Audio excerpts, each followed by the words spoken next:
کہنے لگے حضور میں نے نہیں جانا، میں یہیں رہوں گا۔ چچا اور باپ نے دیکھا تو کہنے لگے بیٹا تو غلامی چھوڑ کے نہیں جائے گا، تو ملازمت چھوڑ کے بادشاہی میں نہیں جائے گا؟ تو آپ کے والد کو آپ فرمانے لگے ابا جی ذرا 2 گھڑیاں یہاں رہ کے تو دیکھیں، یہاں 2 گھڑیاں رہ کے تو دیکھیں۔ فرمایا یہاں ملازموں کا وہ اعزاز ہے جو شہزادوں کا ہوا کرتا ہے، یہاں خادموں کی وہ عزت ہے۔ اور پتہ پھر ان کو مقام کیا ملا؟ یہ واحد شعبیاں جن کا نام اللہ نے قرآن پاک میں بیان فرمایا ہے، نام اللہ نے قرآن مجید میں بیان فرمایا۔ حضور کا اپنے غلاموں کے ساتھ جو تعلق تھا، اپنے ملازموں کے ساتھ جو رشتہ تھا، بڑا آدمی آتا ہے نا، بڑا آدمی تو لوگوں کی سانس سوکھ جاتے ہیں، اٹھ کے ملتے ہیں، بڑا کچھ کرتے ہیں۔ مزدور آتا ہے تو لوگ اوئے کہہ کے پکارتے ہیں، ان کو خبر ہی نہیں کہ اس شخص کا اعزاز کتنا ہے۔ حضرت انس بن مالک رضی اللہ تعالیٰ عنہ فرماتے ہیں میں چھوٹا سا تھا، میری اماں مجھے حضور کے گھر چھوڑ گئی، میں نے 10 سال نوکری کی نبی پاک کی۔ کتنے سال؟ بولیے۔ 12ویں دن لوگ کہتے ہیں بس بھائی ختم ہو گیا، اب فرینکنس ہو گئی ہے، اب جو مرضی تیرے ساتھ کریں گے۔ 10 سال نوکری کی میں نے، لیکن جناب انس فرماتے ہیں نبی پاک نے کبھی مجھے اف تک بھی نہیں کہا تھا، اف تک بھی نہیں کہا تھا، اف تک بھی۔ حضور نے بھیجا جاؤ فلاں آدمی کو بلا کر کے لاؤ۔ حضرت انس بن مالک رضی اللہ تعالیٰ عنہ فرماتے ہیں میں بلانے گیا، بچہ تھا چھوٹا سا، رستے میں بچے کھیل رہے تھے تو میں ان کے ساتھ کھیلنے لگا، محو ہو گیا، مجھے پتہ ہی نہ چلا وقت کا۔ حضور نے جب مجھے بھیجا تو فرمایا جلدی جانا اور جلدی آنا، اب مجھے خبر ہی نہیں، بڑی دیر ہو گئی۔ حضور وہاں انتظار کر کر کے خود تشریف لائے۔ کہتے جب نبی پاک آئے تو میں بچوں کے ساتھ کھیل رہا تھا، حضور نے جب مجھے کھیلتے ہوئے دیکھا، میری اچانک نظر پڑی تو میرے ہوش اڑ گئے۔ حضور نے تو کہا تھا جلدی آنا، اور میں یہاں کھیلنے لگا، یہاں اتنا الجھا کہ مجھے خیال نہیں رہا کس کام آیا ہوں۔ حضرت انس فرماتے ہیں میں ڈرنے لگا، جیسے جیسے حضور قریب آتے میری ٹانگیں کانپتی۔ فرماتے ہیں جب نبی پاک قریب آئے تو قربان جاؤں معصوم آمنہ کے، فرماتے ہیں حضور نے میری گردن پہ تھپکی دی اور حضور نے ہنس کے فرمایا او بھائی لگتا ہے تو کھیل میں گم ہوا ہے تو تجھے یاد ہی نہیں رہا میں نے کس کام بھیجا تھا، تجھے یاد ہی نہیں رہا۔ کہ یا رسول اللہ صلی اللہ علیہ وسلم میں بھول گیا تھا، میں ابھی جاتا ہوں۔ کیا انداز ہے، کیا شفقت ہے، کیا رنگ ہے۔ حضور میں ابھی گیا اور ابھی آیا۔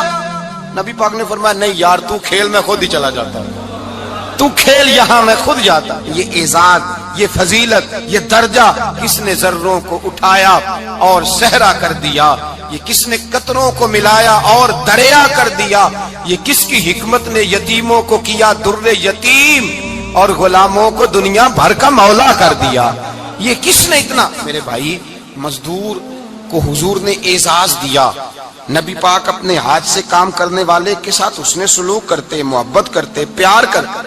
ایک بوڑھی اماں تھی جو مسجد میں جھاڑو دینے کی مزدوری کرتی تھی۔ کیا کام کرتی تھی؟